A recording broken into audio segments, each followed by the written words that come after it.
BIO3152-Lab. My name is Richard Chang, and I'll be taking over the rest of this presentation from Ryan Call, my lab partner.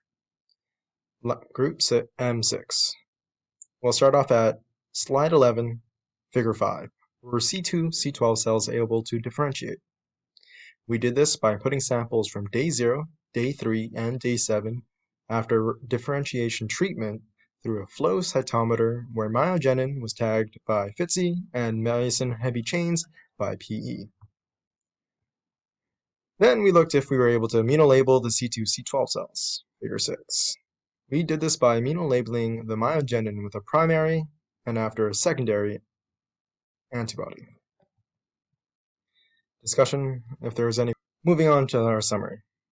We are able to see that apple hypanthium tissue were excellent bioscaffolds as they were able to both seed and proliferate both C2, C12, and NH3 T3 cells, with our 3D scaffolds showing increased adhesion, proliferation, and parallel myobast arrangement. Then the transmitted light microscopy, where we stained C2, C12 cells with Kumasi blue, which stained the protein, and methyl green, which stained the DNA of the C2, C12 cells. However, Kumasi blue was the much more effective stain.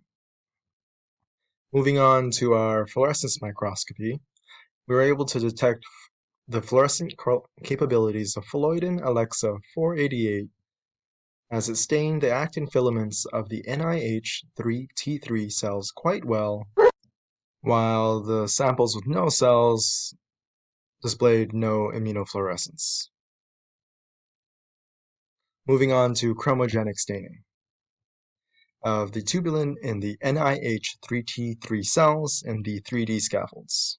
Here we have 3 sample sets, one with cells, and the whole treatment of antibodies, which came out darkly stained, highlighting the tubulin within the cells, a control with no cells, which also came out brown, and lastly, one with no primary antibody that also came out brown, along with an additional whole set to see the effects of hematoxylin on our samples.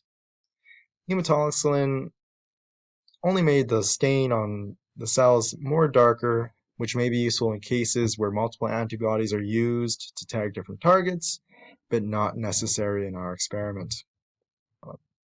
Though we are unable to finish our experiment due to the recent global pandemic, we would expect to see immunofluorescence in the 2D cultures in the exact same manner when regarding the sample treatments to our 3D cultures, but a weaker immunofluorescence as more of the cells would have spread in the 2D monolayer that would display the slower growth and adhesion found in 2D cultures when compared to 3D scaffolds. Moving on to our flow cytometry data, we're able to see that the flow cytometer was able to show that the immunofluorescence of both myosin heavy chains and myogenin were present in the 2D cultures that would have only displayed quicker cell differentiation when compared to the 3D scaffolds. The results display a double positive for both FITC and PE as they had bound to their correct targets. Then we have our chromogenic staining of myogenin in our C2, C12 3D scaffolds. Again, we have 3 sample sets, one with cells, one with no cells, and one with no primary, along with an additional triplicate of the 3 sets that was non-differentiated cells. The only sample set that would have shown fluorescence would be the differentiated cells with a full antibody treatment, and no fluorescence in the samples with no cells and no primary, regardless of differentiation or not. However, fluorescence wasn't too strong in our samples, and only a slight discoloration can be seen, so I guess our stain wasn't the best.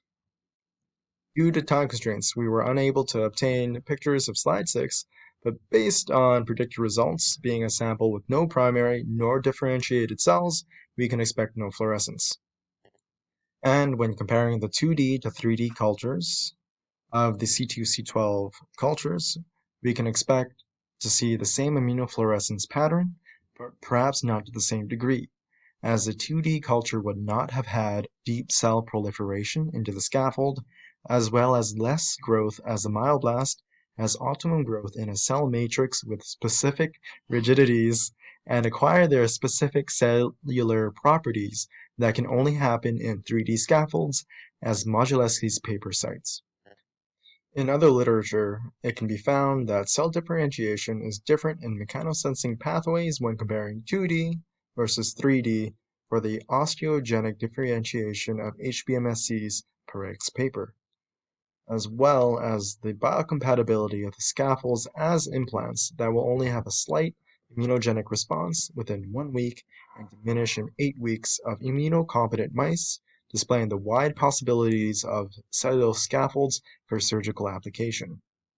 While another paper has found that the specific stiffness of the scaffold is a large factor to myoblast differentiation and that cellulose stiffness can be altered with chemicals.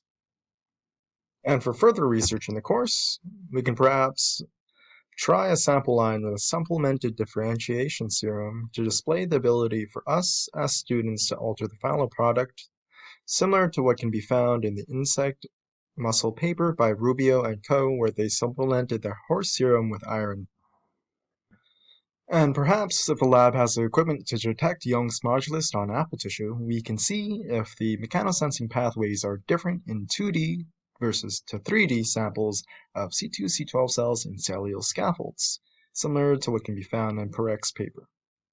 And furthermore, we can detect the ideal mechanical properties of the cellulose scaffolds by trying different apple breeds for our samples, different than what Modulewski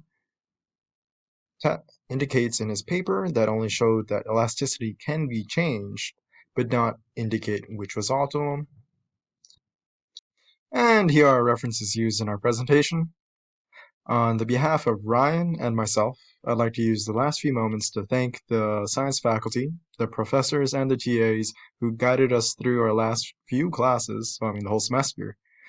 And honestly, I wish you good health through this global pandemic. Hope we see each other.